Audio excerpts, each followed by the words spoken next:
since I've had this lifestyle my whole life.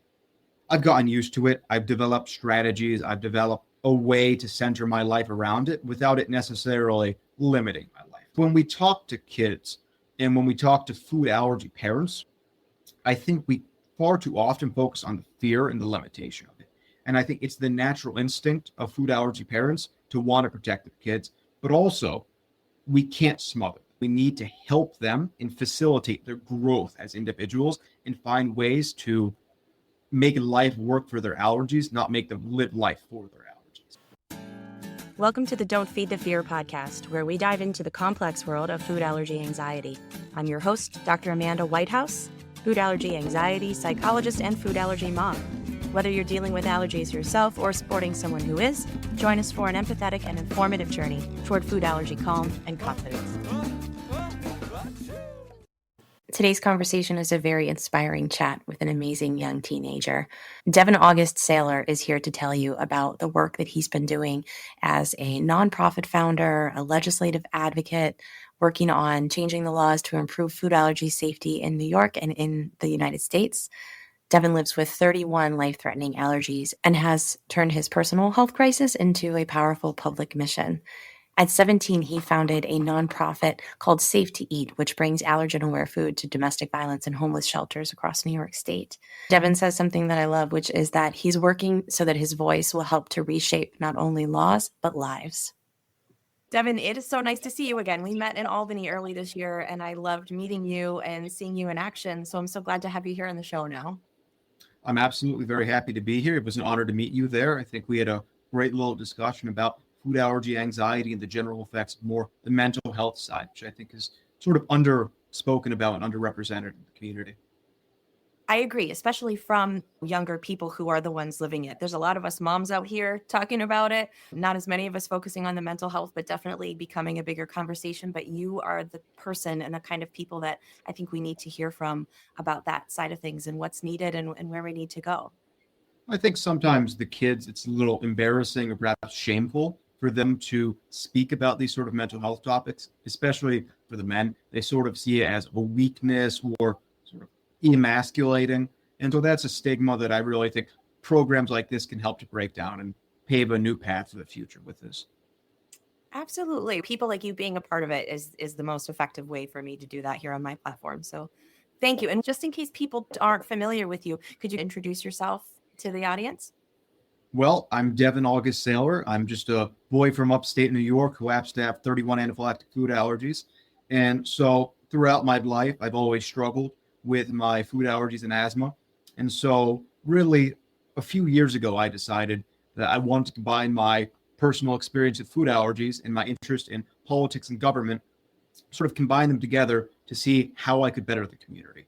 And so that's really led me on this very interesting course where I've been to Congress and I've been to the state legislature many times. I just came back from Chicago on another trip that I went to speak about food allergies and such with CFAR. And so it's been the honor of a lifetime so far. Yeah. Why don't we start with the food allergy part? Tell us about what life is like from a young age and how you've progressed over time as far as managing that side of things. Well, when you're younger, it's usually not me who's doing all the work. I have to give the kudos and the credit to my mother. She's a single mother, amazing woman. She really kept me alive, very simply. She saved my life on multiple occasions. And so when you're in that younger era, you certainly do have a lot more responsibility than a typical 7 or 8 year old. You're responsible for your epinephrine, responsible for your own life in some sense of the word. So I don't think most 7, 8, 6-year-old kids are reading food labels. They're not obsessing over every little thing they're putting in their body. They're typically putting things that shouldn't be in their body, like crayons, hands, and so forth. And so when you're that age, there is that difficulty in it. But as you progress through the years, it certainly gets a lot easier. Carrying an EpiPen or Neffy or some other form of epinephrine, it just becomes second nature. But I do also think as you age into those later teen years, it can be a little embarrassing to carry it, as well as I do think there is that hormonal sort of foolish risk taking that often happens, and that can be a recipe for disaster. In my personal life, I've sort of abstained from that, but it's absolutely a reality for many who are struggling with this condition. Well, and I was going to say, you seem so level-headed, but so do many of the teenagers that I know with food allergies. So even though you haven't experienced that, can you talk about what you've seen with peers or what you think is going on when kids hit that phase? On that, I would just say a watch pot never boils. When you're looking at somebody from afar, they always look all pristine and perfect, myself included. But everyone has their mix-ups. Everyone has their flaws. And so I serve on something called TAG, the Teen Advisory Group, and that is an organization from FAIR where sort of older kids can speak not necessarily only to younger people, but as well as those of their peers, and they can give them a little guidance on the future. And so I certainly do hear a bit about partying and so forth and how that can impact their lives. I come from an area in rural upstate New York. We really don't have many kids who have food allergies, but there is one other individual at my school who also has food allergies.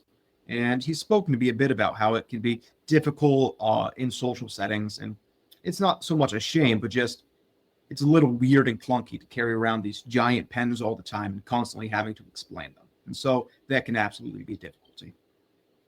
Yeah. Have you found that as well, even though, like you said, you've maintained your level-headedness and you're not into the risk taking, but has it been challenging for you too? I've absolutely had my share of challenges with it. Sometimes I forget my epinephrine. I won't lie. I won't say that I'm some angel who has never made a mistake. I absolutely make mistakes. I forget my epinephrine from time to time. And that can be a very stressful experience, as well as I'm somebody who travels. I'm very fortunate where I'm able to travel. And so when you're going into different countries, when you're going through airport security, it can be very difficult to carry these epinephrines on you because they may be. I can give you an example. Just a little bit ago when I was traveling to Chicago, the man took my epinephrine and they asked me, "What is this?" I briefly explained to him, but we were 3 minutes away from my flight going off. We had no time to do it. And instead of putting my epinephrine back in the bin, he put it in some random bin at the end of the line. And so if a family member of mine hadn't caught that, I would have been without my epinephrine in a city 1,000 miles away from where I live. And so especially when you're outside of the house, or even more so when you're outside of your municipality or your state, it can be a very stressful experience. Yeah. Tell us how, and I know we were very young, but how you first got involved in advocacy and all of the work that you've been doing. Well, so we like to say that I started at age 3, but I think if anyone has met a 3-year-old, it's pretty obvious. I wasn't giving speeches. I wasn't doing the complicated work. What I was doing is I was going on food allergy walks. We would carry little signs and so forth. Really, the minor things you can do at that age. But it was impactful to me. And so as I matured, as I grew up, I sort of began to develop an interest in politics and government. And so me and my family had a talk one day saying, "Devin, you love politics, you love government. You also have this unique set of circumstances and challenges. Why not combine these two interests of yours, combine these two circumstances, and try to find a way to improve the community?" And so then the first thing we did is we talked to an organization that I'd worked with in the past called FAIR. And I was able to go to a Congress at DC, and it was called Fair Courage at Congress. And it was really my first exposure to the legislative process and how the government works at an individual to legislator basis. And, it was absolutely very interesting for me. Did we get everything we wanted? No, but it's a very complicated world up in Washington. And so it's very difficult to meet with legislators in Washington. So then we decided this is something I still want to keep doing, but we can't afford, and it's just not feasible for most people, including myself, to go to DC every year, to go to DC every few months. But what is feasible is to go to Albany every few months.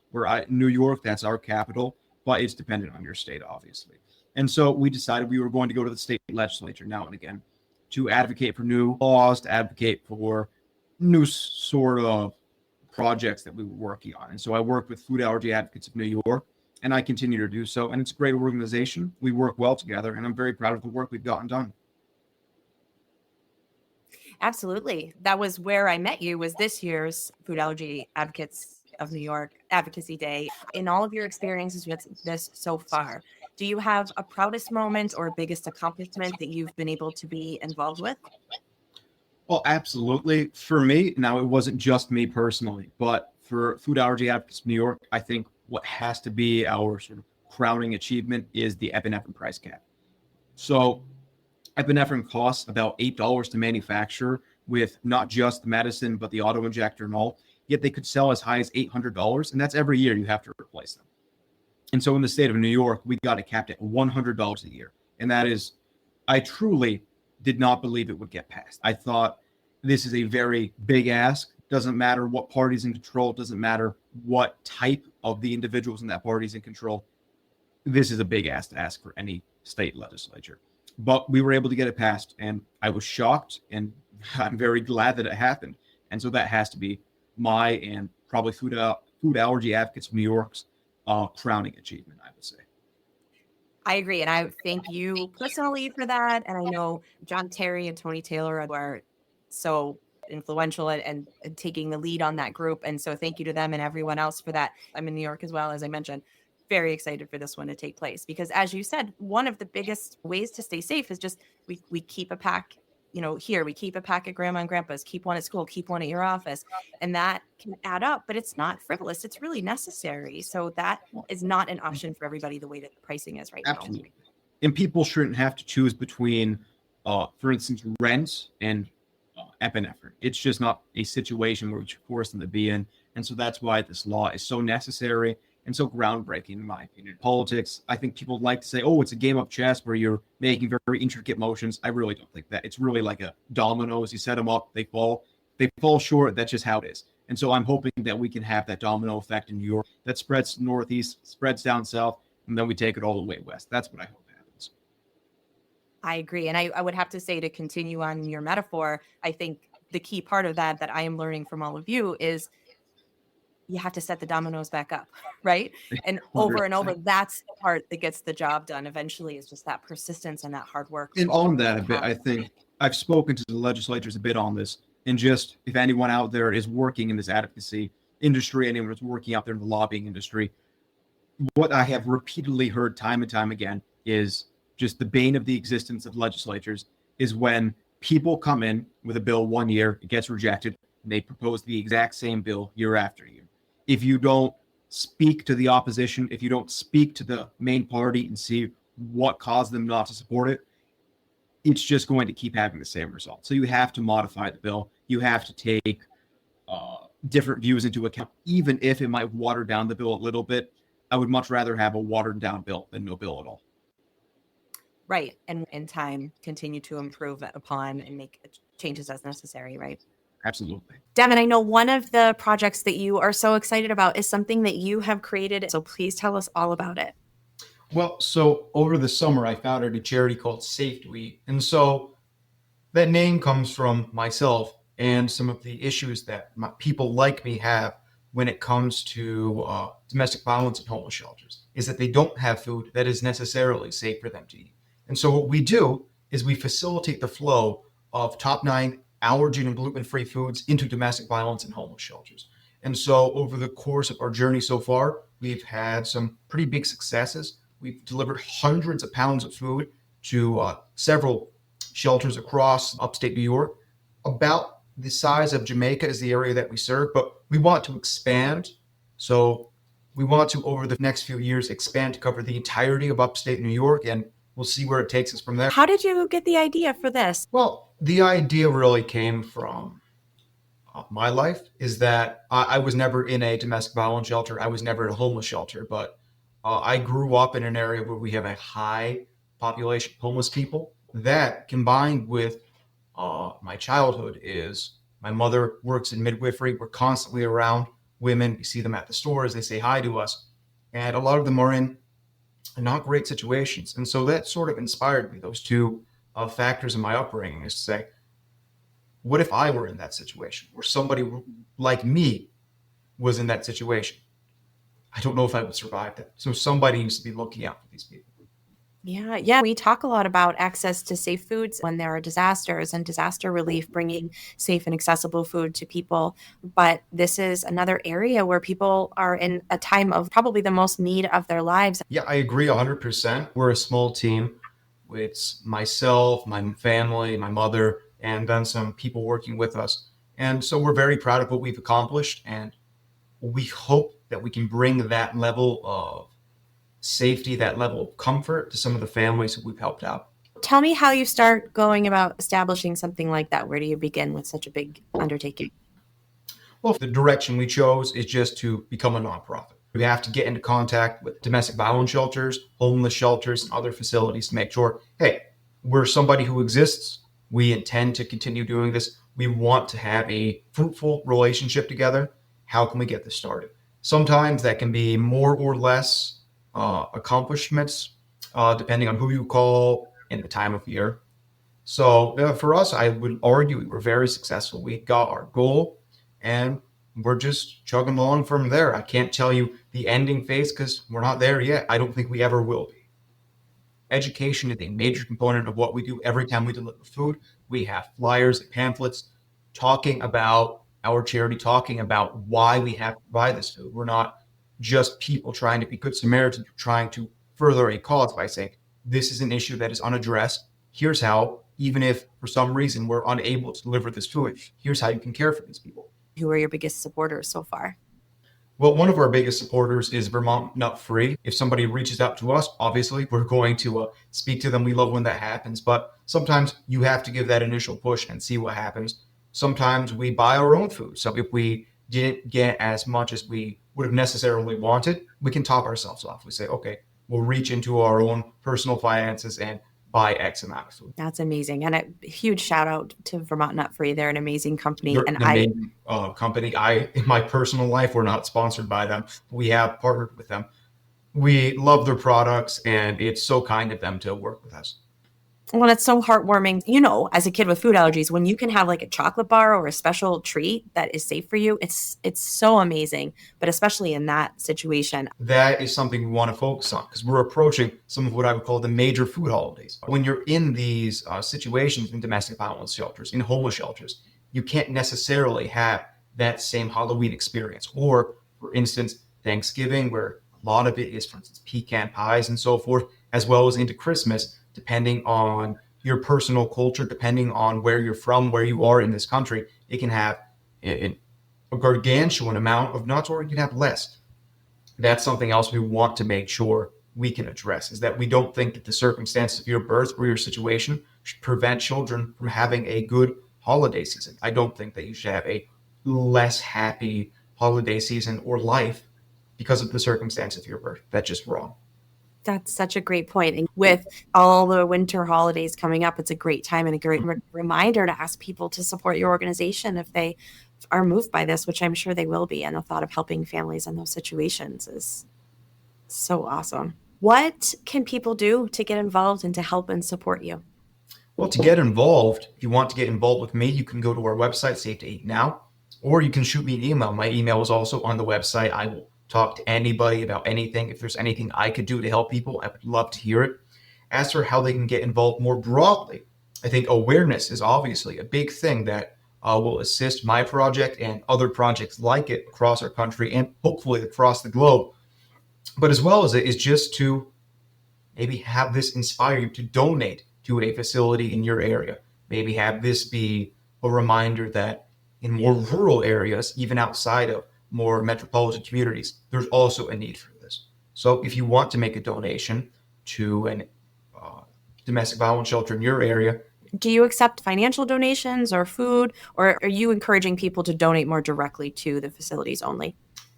We encourage people to do both. We do not accept financial donations yet. That is something we would like to do in the future. We accept donations of food. The best way to do that would just to send me an email. We want to make sure that we can truly believe in what we are sending to these facilities. I bet it would also probably be helpful if anyone has connections to or wants to just encourage the brands that we know and trust in the food allergy community to know and learn about it. I would assume that would be helpful too in raising awareness of what you're doing. I would agree 100%. I think there is no step that is too small to helping a community. If you do anything at all, you're doing more than a lot of other people are. And if everybody just made one donation every year, everyone just did one good act every day, we would have a lot better world. What else do you want people to know about Safe to Eat? I would just like people to know that we're here, we exist. There are lots of other entities like us, but we are the entity that is trying to serve upstate New York. We are trying to serve our area. And I want people to know that there is a need everywhere across the United States and the world in these rural communities. there are similar difficulties when it comes to domestic violence and homelessness. Well, thank you for doing that work and thinking of such an important area of need. I'm just continually impressed by all of the things that you're doing and how important they all are. Well, thank you for being a part of the solution. Thank you for helping us reach out and get the message out there. So I hope that this not only will help our organization, but I hope it just helps the community more broadly. I hope it helps local and national communities in being able to address these challenges. I'm sure that it will. And the website again is safetoeatnow.com. And I will put that in the show notes too. I would like to talk about you a little bit as far as the honors or the recognition that you've gotten. Well, so I recently went to New Orleans to receive an award called the Billy Michael Student Leadership Award. It was a great time. We were able to tour the World War II Museum. Now, I'm personally a history buff, so it was great to be able to speak to some of the staff, speak to Billy Michael himself, and see some of those exhibits. And of course, it was also a great honor to get the award. I also recently went to Chicago under the CFAR Ambassadors Program. It was an amazing time. I was able to meet some extraordinary people, both youth and adults. Especially the director of CFAR. She's an amazing woman and one of the most intelligent people I've ever met. Absolutely agreed. She is amazing and has done so much for the food allergy community. It's wonderful that she knows who you are too, because you're bringing some really important, wonderful, intelligent stuff to the table too. In my house, sometimes I feel really grateful because we've outgrown and we're left with peanut, tree nut, sesame. And the more people I meet, the more manageable that seems compared to someone like you with 31 anaphylactic allergies. Would you mind sharing about that specifically? Well, so I am allergic more broadly to all forms of nuts and fish, which is obviously a big chunk of the food plate or the food pyramid, so to speak. And so I've grown used to it. I think absolutely when I was younger and we were doing Halloween and so forth, then it can become very limiting. But fish, I would say, is the more difficult one in my day to day, just because I think in America, we're a pretty multicultural place. We have a lot of different kinds of food, a lot of different diets. And so I think when it comes to especially more Eastern or Asian foods, what's very common is fish. So for instance, sushi, I would have as the top one. Those are very popular, very trendy restaurants. It's not really something I can do. And so especially with people who maybe aren't used to food allergies being around, they might have cooking practices which could put somebody at risk. And I've had cases where I've had a reaction to just unsafe food equipment. It's a reality that is ever present for me. I appreciate you sharing that you've actually had a reaction from it, because I think that helps people to hear that it's real, that it has happened. It's not a fear. We're not being irrational or having excessive worry about it. It's an actual risk that causes people to have a medical issue. I think it's very helpful for people to hear, especially teens, to hear from other teens. If you're comfortable, can you share with us if there's a specific memorable reaction or the most recent one? Well, I'll share what I consider the most fun one. Fun in terms of it's the best story to tell. Certainly was not fun for me. And so I was going to say, your mom doesn't think it was fun. She certainly did not. My family does not see it as a very enjoyable experience. But I think it's a very fun insofar as it is an illuminating story that you can share.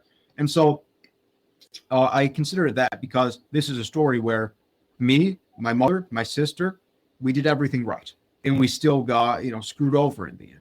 And so I'm going to leave out any business names, but we like to go to New York City from time to time. We live in upstate, and so not too much to do around me. So we head down to the city, and everything goes very well. And this is a restaurant we'd been to many, many times before. Amazing restaurant, not amazing in terms of safety anymore, but amazing food. And so we'd been there 2 or 3 times before, and we'd get the same dish every time. It was delicious. Then this time they had a new item on the menu. Weirdly expensive, just 2 little filet mignon bites. And so I eat them. My mother and I and my sister, we all split them, where we all get a little tiny portion. But I'm somebody who loves meat, so I get the lion's share as the young man who needs to grow. Yes, and so that turned out to be a mistake. But continuing with the story, we were eating and eating. Everything was going great. And then we got these little shots, obviously non-alcoholic, but they were shots of a paste, a soup of some kind. And they had green onions in them. And so I took my shot. It was delicious. Then I noticed something. It's been, let's say, 30 minutes or so. Not too long in the grand scheme of things. Then I noticed the green onions were getting stuck to the back of my throat. I couldn't swallow them. And no matter how hard I tried to dislodge them, I just couldn't. So I drank water. Eventually, everything was fine. Then my mother notices, hey, Devin, you're not looking too great. Everything all right? I felt okay.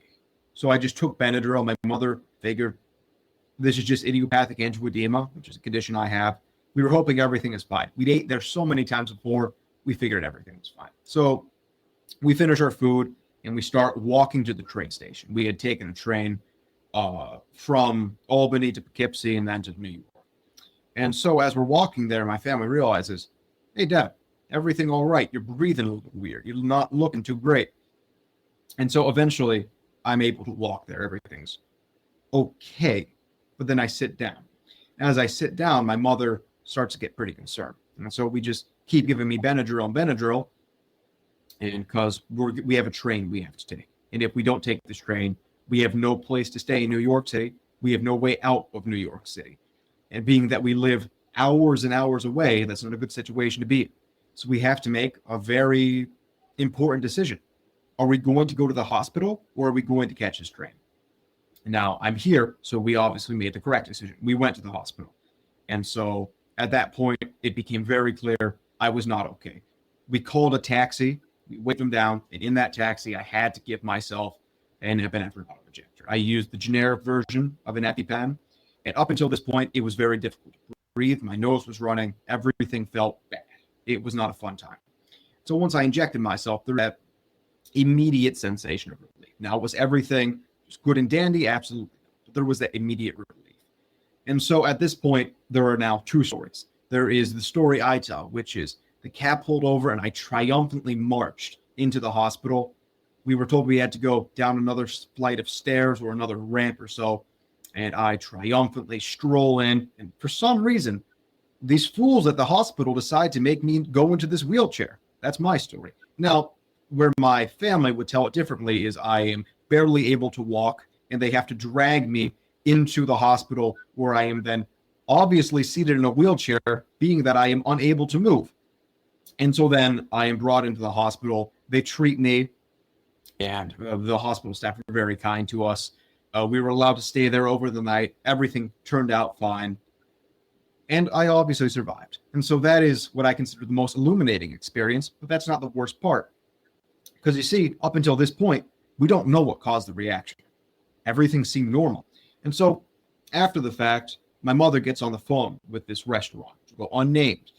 And, a woman picks up, a young woman, very aggressive, very sort of snotty. And then my mother begins to explain the situation. And her response sticks with us to this day. We've been getting tons of situations like these food allergic reactions. It turns out there was about a spoonful or so of peanut butter in these little bites, filet mignon bites. And so that's what I'd eat. Thank you for sharing that. I can appreciate how you can infuse some humor into the story. The word fun isn't still sitting well with me, but I get what you mean. It grabs your attention. Big thing. So what next? Can you talk about after you've had a reaction like that? Obviously, maybe you weren't scared at the moment when you thought you were triumphantly walking into the hospital, but at some point there has to be some emotion that sets in. And a lot of people say it's hard to move forward and get back into day-to-day life again after that. Well, I'll be honest. For me, it wasn't that difficult to move into the day-to-day life just because I've experienced it so many times. It's not normal at all to me. It's definitely an abnormal experience. But as for fear or emotions that I felt, it really didn't set in with me until I was on the hospital bed, until they were putting stuff on me, different machines, lots of beeping, lots of panicking and rushing. And so, I tell that story about how I'm triumphantly marching in. And I think that sort of speaks to the not cognitive dissonance per se, but just the difference in perspective. Because for me, once I took the epinephrine, it went from this experience where I can't breathe, nothing feels right, to clarity. And so I think that, at least in the moment, colors the individual circumstance where they think everything is far better than it is. And so, but when you're on the hospital bed, when the epinephrine is starting to wear off and you're in other people's care, I think that's when it got real for me. I realized I am in danger. I am in the hospital. This is not good. Everything turned out well. I'm fine now. It's normal to me. it's not normal for the rest of the people. And I think we forget that sometimes. It changes you and shapes you in so many ways, which are evident in that story and in the way you handle that. And even in you saying it's not normal, but it's just part of life for you, unfortunately. Are you getting better? Is your success rate improving over time in terms of reducing the reactions? I would say that, obviously I have a 100% success rate. I like to say with my food anaphylaxis, I'm still here. But what I would say is it's not bad to look at it from that lens. But the way I like to look at it is just avoidance, is just my success rate in avoiding getting the reaction in the first place. And so I think I've gotten far better at not getting reactions and knowing what I'm allergic to. And my mother's told me stories about when I was young, the hospital was my second. I was always having reactions. I was always getting tests, this, that, and the third. I was a very annoying kid with my allergies. And so when you're not in the best financial situation, when you're a single mother with 2 kids in upstate New York, it can be very burdensome. It can be very difficult to navigate that. And so I think since I've had this lifestyle my whole life, I've gotten used to it. I've developed strategies. I've developed a way to center my life around it without it necessarily limiting my life. And I think that's the most important aspect is when we talk to kids and when we talk to food allergy parents, I think we far too often focus on the fear and the limitation of it. And I think it's the natural instinct of food allergy parents to want to protect their kids, but also we can't smother them. We can't say, you will never do this. So I bring up the example of when a woman with all of her best interest, with all love in her heart said, your son's a very impressive kid. He's got a lot of allergies, but there was this other kid that I knew who went to Canada. Maybe your son will be able to do that someday. And now I have gone to Canada. I've also gone to about 19 other countries.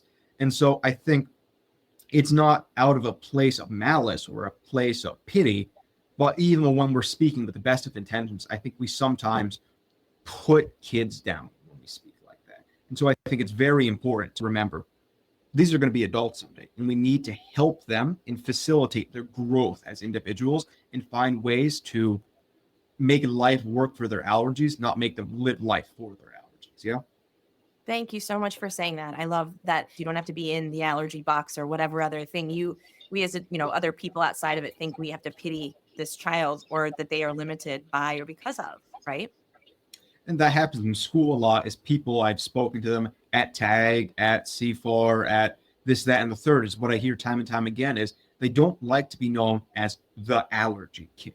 And I think that's sometimes a label that's slapped on people where they think, oh, there's Devin. He can't eat anything. Oh, there's Susie, there's Bobby, so on and so forth. And it's not dehumanizing, but it definitely strips them of their individuality in some sense. And they're just ascribed, here is a label. Here is what you are. This is how we'll perceive you, and we'll treat you this way depending on the circumstances. And so it's not done, I think, most of the time out of a place of malice. And I think that's very important to remember is sometimes people just don't know. I don't think we learn enough about food allergies. I don't think we learn enough about these very unique circumstances. And so that's something that I think programs like these can help to change. And that's one of the reasons why I'm so glad to be on here is to help.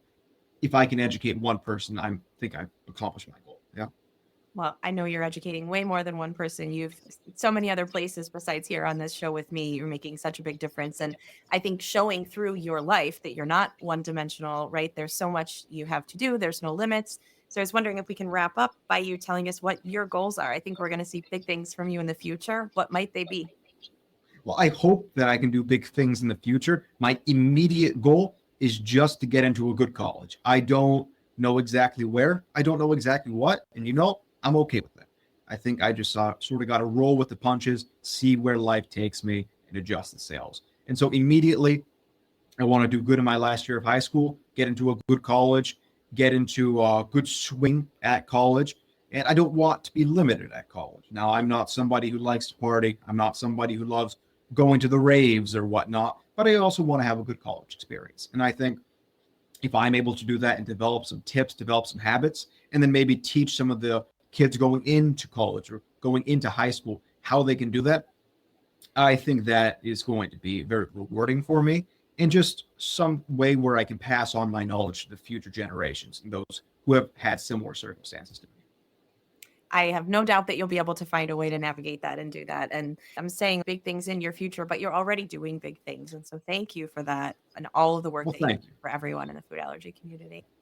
Last thoughts for the audience? I would just say as some final closing remarks is to any kids out there, you can't let your food allergies define you. And to any parents out there, you can't let your kids' food allergies limit them. You have to make sure you have the conversation with them. You have to make sure that you're letting them live their life to their fullest despite their food allergies. I know I, as a mom, look forward to having my 14-year-old son listen to this episode. As you said, especially to have guys who are role models and talking about stuff like this openly is so powerful. Thank you for having me on. Here are 3 action steps to take this conversation further. Number 1, get involved with a local or regional food allergy advocacy organization. Many of these need volunteers. They need participants. They need student ambassadors, families to support other families in creating community support and change. Number 2, find Devin's organization, Safe to Eat. They are working so hard to ensure that children and families navigating food allergies have safe, reliable food options in moments of crisis. The website is safetoeatnow.com. And last, number 3, share this episode with a teen in your life or the parent of a teen who is managing food allergies. It can be very powerful for both young people and parents to hear from a teen like Devin who understands them and is an example of positive change. You can find links to everything we discussed in the show notes, and I really appreciate you listening and being a part of this community. As always, it would mean so much to me if you find the show helpful, if you would leave me a rating or a review and share it with anybody that might appreciate it. The content of this podcast is for informational and educational purposes only and is not a substitute for professional medical or mental health advice, diagnosis, or treatment. If you have any questions about your own medical experience or mental health needs, please consult a professional. I'm Dr. Amanda Whitehouse. Thanks for joining me. And until we chat again, remember, don't feed fear.